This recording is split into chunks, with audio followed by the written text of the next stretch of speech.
सरकार मेहरबान। नमस्कार, आप देख रहे हैं दिव्य हिमाचल टीवी। मैं हूं वंशिता शर्मा और मैं हाजिर हूं आप सभी के सामने हिमाचल आज का मुद्दा लेकर।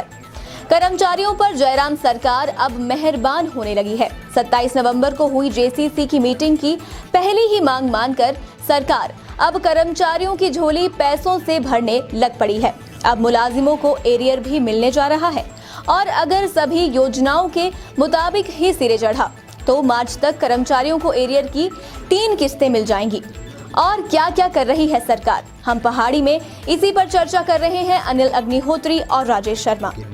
आज बेरोजगारों के लिए तोहफा है और कर्मचारियों के लिए तो खुशखबरी है ही है। जरा बताएं क्या मामला है। बिल्कुल, देखिए, बेरोजगारों के लिए तोहफा इस तरह से है कि हिमाचल प्रदेश सर्विस स्टाफ जो कमीशन है, उस कमीशन ने टीजीटी आर्ट्स का रिजल्ट घोषित कर दिया है। हमीरपुर ने टीजीटी आर्ट्स का ये परीक्षा हुई थी अग्निहोत्री जी, 13 दिसंबर 2020 को ये परीक्षा हुई थी, जिसका एक साल बाद समझ लीजिए एक साल हो गया। रिजल्ट घोषित हुआ। पोस्ट कोड ये 795 के तहत है। इसमें 307 जो अभ्यर्थी हैं उनकी नौकरी लग गई है। तो बेरोजगारों के लिए खुशखबरी ये है कि उन्हें अपनी मेहनत की से उन्हें उनकी मंजिल मिल गई है। ये रिजल्ट घोषित हो गया है। इसके अलावा कर्मचारियों के लिए 2 तरह की चीजें हैं। पहला ये कि उन्हें नए वेतन आयोग के लाभ सीधे तौर पे मिलने जा रहे हैं। उस पर बहुत ज्यादा वर्कआउट हो गया है, पूरी रिसर्च हो गई है। दूसरा, अब क्योंकि दफ्तरों में जिस तरह से कहा जा रहा था कि एक वर्कलोड होता है क्लरिकल डिपार्टमेंट पे, फाइल्स को साइन करवाने के लिए, फाइल्स की मूवमेंट को लेकर, वो सारा सिस्टम अब ऑनलाइन हो रहा है। यानी कि ई फाइलिंग सिस्टम अब हिमाचल में होगा। जिस तरह का प्रणाली विधानसभा में सरकार ने लागू की है, जहां ई पेपर की व्यवस्था की गई है, पेपरलेस सिस्टम किया गया है। तो उस तरह का सिस्टम अब दफ्तरों में भी लागू होने जा रहा है। सचिवालय में जो जितनी सीधे तौर पे 73 शाखाओं में ये सिस्टम चल पड़ा है, 4 जिलों में ये इसमें जुड़ने जा रहा है। तो 3 जिलों में इसका ट्रायल सफल हो गया है। एक लास्ट अंतिम जो खुशखबरी है वो जेबीटी भर्ती को लेकर है। जेबीटी भर्ती को लेकर सरकार ने विधि विभाग को सीधे तौर पे अगर कहें, सरकार ने आदेश दे दिए हैं कि वो रास्ता बताया जाए जिस रास्ते से हम जेबीटी के आवेदकों को लाभ पहुंचा पाएं। तो सरकार ने ये सारी चीजें कर ली हैं कर्मचारियों के लिए और युवाओं को उनकी मंजिल मिल गई है। तो ये आज राहत की बड़ी खबरें हैं। जी राजेश, सबसे पहले तो खुशखबरी जो आपने सुनाई है जी, जो अध्यापक बनने के ख्वाहिशमंद थे युवा, बहुत लंबे समय से वेट कर रहे थे, 1 साल बाद उनकी उम्मीद पूरी हुई है, कर्मचारी बन गए हैं आप। बिल्कुल, आपको बहुत बहुत शुभकामनाएं, बहुत बधाई हो, आपके घर वालों को बहुत बधाई हो। देखिए, आपका इंतजार बेशक लंबा रहा लेकिन फल लेकर आया है और आप भी कर्मचारी बनने जा रहे हैं। तो अगली जो हमारा सारा कार्यक्रम होगा, इससे आप भी अभी से जुड़ जाइए, क्योंकि आगे आपको इससे फायदा ही होने वाला है। बहुत बधाई हो।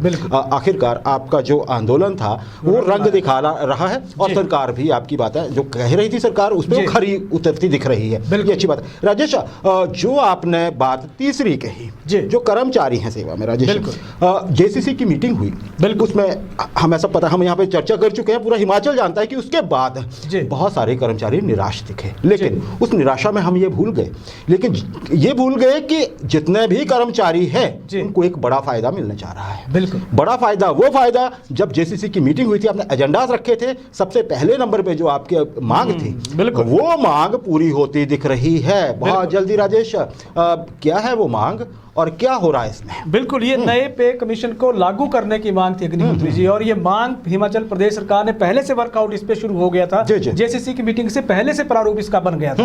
अब वो मांग पूरी होने जा रही है और हिमाचल प्रदेश सरकार अब सीधे तौर पे जनवरी महीने से प्रदेश भर में ये नया पे कमीशन लागू हो जाएगा। तो सरकार ने ये मांगे मान ली है। इसके अलावा जेसीसी में जो चर्चाएं हुई थी उसके एक तरह का माहौल था कर्मचारियों में, जिसमें कहा जा रहा था कि हमारी ये मांगे हैं, आपने सिर्फ इनकी आज तक अधिसूचना जारी नहीं की। राजेश, तो उसमें सारा वर्कआउट हो गया है। तमाम तरह की चीजें अब आने वाले 2-3 दिनों में इस तरह से खुल के सामने आ जाएंगी। बस कुछ मिनट हमारे कर्मचारी हमारे कर्मचारी साथी जो हैं देख रहे हैं हमें, आप जरा ध्यान से सुनिए हम क्या चर्चा करने जा रहे हैं। राजेश, नए एक तो पहला आपने जो बताया इसमें एक खुशखबरी तो जो मैं समझ पाया हूँ, जितना मेरी समझ मुझे बता रही है, एक तो जो 1 जनवरी होने वाली है ना, उससे हर कर्मचारी वो रेगुलर, हम अनुबंध को छोड़ देते हैं जो बाकी एडॉक पे किसी और तरह से रखे जिनके अलग से प्रोविजन, कर्मचारी जो नियमित सेवा में है उसको पहले दिन से ही नए वेतनमान के तहत तनख्वाह बननी शुरू हो जाएगी उसकी, पहले दिन से उसकी तनख्वाह बड़ी होगी। हालांकि उसका पेमेंट जो होगा जनवरी पेड इन फेब्रुअरी वो कहिए, वो शायद अब इस वक्त पूरा हो रहा है और उस पर आपने जो जिस तरफ आपका इशारा है जी बिल्कुल। साथ ही साथ राजेश कुछ एरियर की भी उम्मीद जगी है। बिल्कुल बिल्कुल, क्या है ये चीज? सही है। देखिए जनवरी से हर कर्मचारी का अकाउंट अब बदलने जा रहा है, सीधे तौर पे लाभ मिलेगा। आप चाहे ओपीएस में एनपीएस में, बिल्कुल कहीं भी चाहे दिहाड़ीदार है, आप जहां भी है वहां से कर्मचारियों को अब सीधे तौर पे लाभ मिलने जा रहा है नए पे स्केल के तहत जनवरी का, क्योंकि मिलेगा फरवरी में। जनवरी में जब काम करेंगे उसकी पहला दिन ही आपकी सैलरी बढ़ के मिलेगी, आपको पता लग जाएगा कि आज के दिन अगले महीने वो मिलेगी, अगले महीने वो मिलेगी। जी जी। अब आपने इस पे सवाल किया कि इसमें कुछ हो क्या रहा है। अब हो ये रहा अग्निहोत्री जी कि ड्राफ्ट बन गया सब कुछ। एरियर को लेके आपका सवाल था, एरियर पे भी सरकार अब चर्चा, इस पे चर्चा चल पड़ी है। एरियर पे चर्चा ये चल पड़ी है कि हिमाचल प्रदेश सरकार अपना अकाउंट देख रही है कि हमारी लिमिट बची कितनी है, हमारे पास पैसा है कितना। क्योंकि जिस तरह से कहा जा रहा है कि 6000 करोड़ का जब ये नया पे स्केल लागू हो जाएगा, 6000 करोड़ का सालाना खर्च प्रदेश सरकार के इस खजाने में बढ़ जाएगा। इस तरह की व्यवस्था बन रही है। अब प्रदेश सरकार के अकाउंट में जो बचा है वो 3000 करोड़ का लोन अभी इस साल के लिए सरकार के अकाउंट में बचा हुआ है। तो इसीलिए अब कोशिश करेगी, क्योंकि वित्त वर्ष तक चलेगा ये, सरकार कोशिश करेगी कि जनवरी फरवरी और मार्च 3 महीनों के भीतर इस लोन के लिए अप्लाई कर दिया जाए। तो अगर सरकार अप्लाई कर देती है इस लोन के लिए, 2000 करोड़ अभी सरकार ने अप्लाई किया हुआ है, उसके अलावा 3000 करोड़ बचता है। तो वहां से अगर वो लोन अप्लाई सरकार ने कर दिया तो ये जो एरियर है उसका भुगतान भी हो जाएगा कर्मचारियों के लिए। आपने सबसे लास्ट में वो बात कही, दुखी बढ़ाई रखी है आपने, बहुत अच्छा है। आपने पहले वित्तीय जो मामले थे वो क्लियर कर दिए सरकार, पहले मसला क्लियर हो गया, सरकार करके रही है। कर्मचारियों को 31 मार्च तक बहुत ज्यादा संभावना है, लगभग तय दिख रहा है कि देखिए आपने जैसे बताया राजेश कि एरियर की एक किस्त अब सरकार कितनी किस्तें करती है उसमें हम आगे चर्चा कर लेंगे, लेकिन एक अमाउंट होगा एरियर से जुड़ा हुआ मिल जाएगा, वो मिल जाएगा। और क्यों मिल जाएगा? क्योंकि उसकी आपने बताया 3000 करोड़ सरकार के खजाने में पड़े हुए हैं, मतलब ले सकता है लोन सरकार, और वो 31 मार्च तक ले सकती है, उसके बाद तो फिर खत्म हो जाएगा। तो बेटर है कोई भी सरकार होगी जिसने कर्मचारियों को खुश करना है, जो वादा कर रखा है सरकार ने, जो एक तरह से कमिटेड है ऑब्वियसली कि वो ये लोन लेगी ही लेगी और ये कर्मचारियों के हित के लिए खर्च होगा। जाहिर सी बात है कहाँ होगा, सीधी बात है एरियर पे होगा। तो राजेश ये आपने बहुत अच्छा कहा। अच्छा राजेश, क्या आपने ये बता दिया, ये मैं आपसे पूछने वाला था वैसे कि धन कहाँ से आएगा? लोन से आएगा, लिमिट है आपकी बड़ी। राजेश अच्छा ये बताएं आप, सिर्फ एक ही किस्त मिल पाएगी क्या? संभावना इससे ज्यादा की भी है? बड़ा सवाल यही है, क्योंकि कर्मचारियों को जिस तरह से दबाव ज्यादा से ज्यादा चाहते हैं कर्मचारी, दबाव है, उम्मीद है उनकी, तो उम्मीद यही है कि एक मुश्त मिले, एक साथ उनको सारा पैसा मिल जाए। लेकिन वित्तीय हालात जो है, हालात जो कह रहे हैं वो यही कह रहे हैं कि ये किस्तों में इनका प्रबंधन होगा। अब आते हैं, आपने कहा कि क्या एक ही किस्त मिलेगी या कुछ ज्यादा मिल जाएगी। इस पे भी एक बड़ा इंटरेस्टिंग फैक्ट सामने आया अग्निहोत्री जी।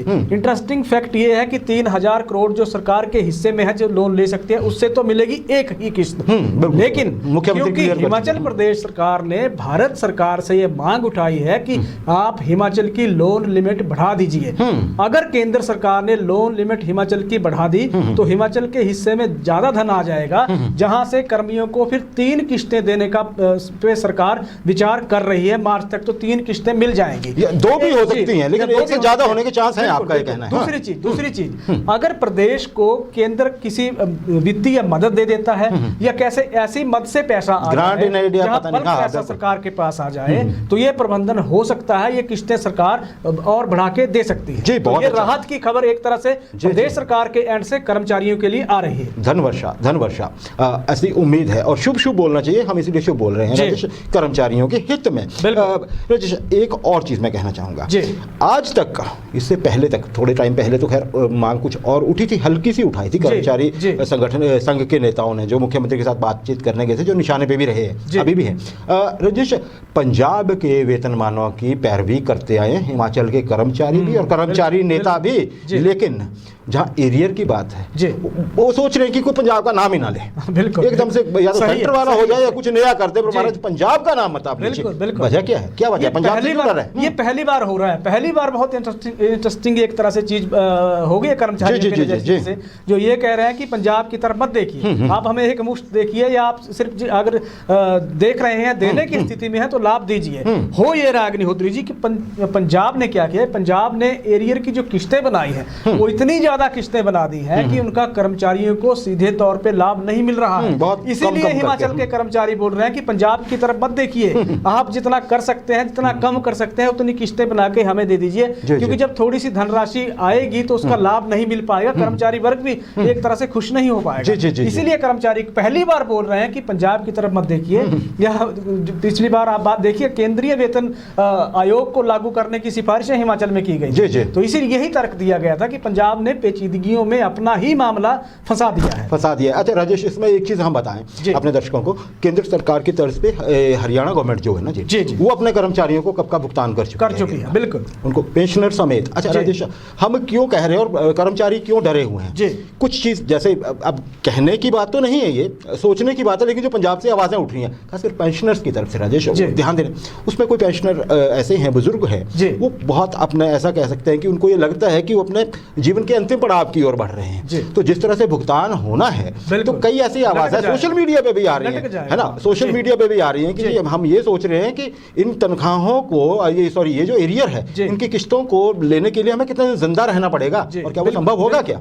और फिर एक बात और भी है, धन ऐसी चीज है, अगर आप इसको लेट करते जाएंगे तो उसकी वैल्यू कम होती जाती है, ये हम सब लोग जानते भी हैं, प्रैक्टिकली ऐसा कहते भी हैं, चाहे आपका धन है चाहे नहीं है, इस बात को हर कोई जानता है, हिमाचल में भी समझता है। तो राजेश, ये वजह है कि पंजाब से इस बार पिंड छुड़ाना चाहता है, बिल्कुल, पर ऐसा भी हो सकता है राजेश कि कर्मचारी एक मांग उठाएं सरकार से कि हमेशा के लिए इस झंझट से छूट जाएं, अगर पंजाब को लेके ऐसा ही हुआ, क्योंकि पंजाब की पॉलिटिक्स जरा ज्यादा कॉम्प्लेक्स है हिमाचल के नजरिए से, और हो क्या रहा है, वहां पे इलेक्शन आने वाले हैं, वहां हर रोज अमेंडमेंट। अब हमारे स्कूल लेक्चरर्स को अगर नारे लगाने के लिए पंजाब गवर्नमेंट को मनाने के लिए इनको नारे लगाने अनंतपुर साहिब जाना पड़ता है, तो फिर मामला तो गंभीर है, बिल्कुल, तो क्यों ना अपना ले या केंद्र का ले, जैसे कि कर्मचारी संगठनों ने उठाई थी मांग। राजेश, लास्ट में अच्छी खबर ये भी है कि कार्मिक विभाग ने जो जेसीसी मीटिंग, वहीं से हमने बात शुरू की थी, जो वहाँ पे मानी गई थी सरकार की ओर से, मुख्यमंत्री ने स्वयं कहा था, और उसके बाद ऑफिसर्स जो थे, बड़े जो सीनियर ऑफिसर्स बैठे हुए थे हिमाचल सरकार के, उसमें जो सहमति बनी थी उनके मिनट्स बन गए हैं, ये बड़ी खुशी की बात है। कल भी हमने चर्चा की थी, अब वो प्रोसेस में आ गए हैं। राजेश, जल्दी से जरा बताइएगा उसमें उसका क्या मतलब है? 27 नवंबर को जेसीसी की जो मीटिंग हुई थी, उसके जो मिनट्स है अग्निहोत्री जी, यानी कि उसका जो एक तरह से हम कहें जो निष्कर्ष है, वही निष्कर्ष कर्मचारियों की खुशी की असली कुंजी है। और अब वो मिनट्स, क्योंकि कार्मिक विभाग ने अतिरिक्त मुख्य सचिव को भेज दिए हैं, अब यहाँ से दो स्थितियां पैदा हो गई हैं। पहली स्थिति ये है कि अतिरिक्त मुख्य सचिव जी क्या इसमें कोई संशोधन करेंगे या नहीं करेंगे, या सीधे तौर पे वो उसमें कुछ बदलाव करेंगे नहीं करेंगे, एक स्थिति ये है। अगर वो करेंगे तो उसमें थोड़ा वक्त लग जाएगा जी। और दूसरी स्थिति ये है कि अगर उन्हें लगता है कि सब चीजें बिल्कुल सही हैं, तो वो सीधे मुख्य सचिव को फॉरवर्ड इनको कर देंगे, और मुख्य सचिव विभागों को इसकी भेज देंगे, और विभाग इसको कैबिनेट में अपने अपने मसलों को लेकर आएंगे, जहां से इनकी नोटिफिकेशन बिल्कुल। और ये सीधा सा है कि मिनट्स अब बन गए हैं, तो ये किसी भी वक्त अब कर्मचारियों के लिए राहत की बड़ी खबर आने वाली है। जी, बहुत बड़ी बात है। एक बात और क्लियर कर देते हैं, आज हमने सिर्फ इस चीज पे लिया था, देखिए ये जो आपका छठे वेतन आयोग की बात है ना जी, आप चाहे किसी भी तरह के कर्मचारी हैं, अगर आप रेगुलर हैं तो आपको ये लाभ मिल रहा है, ये खुशी की बात है, ऐसा दिख रहा है, हम ये कह रहे हैं कि मिलता दिख रहा है, ये खुशी की बात है राजेश। और जो अभी नहीं है, कोई कॉन्ट्रैक्ट पे है या आउटसोर्सिंग पे या कहीं और है, उनको भी ये देर सवेरे मिलना ही है। और सबसे बड़ी बात तो ये है, जिनमें से अधिकतर जो है वो कहीं ना कहीं इंक्लूड हो जाएंगे, जैसे सरकार ने वादा किया हुआ है। तो उम्मीद है कि कर्मचारी आज सहमत होंगे हमसे। कल जब हमने कुछ थोड़ी बातें की तो कर्मचारियों को शायद थोड़ी बुरी भी लगी थी। आगे भी हम चर्चा करते रहेंगे हम पहाड़ी में।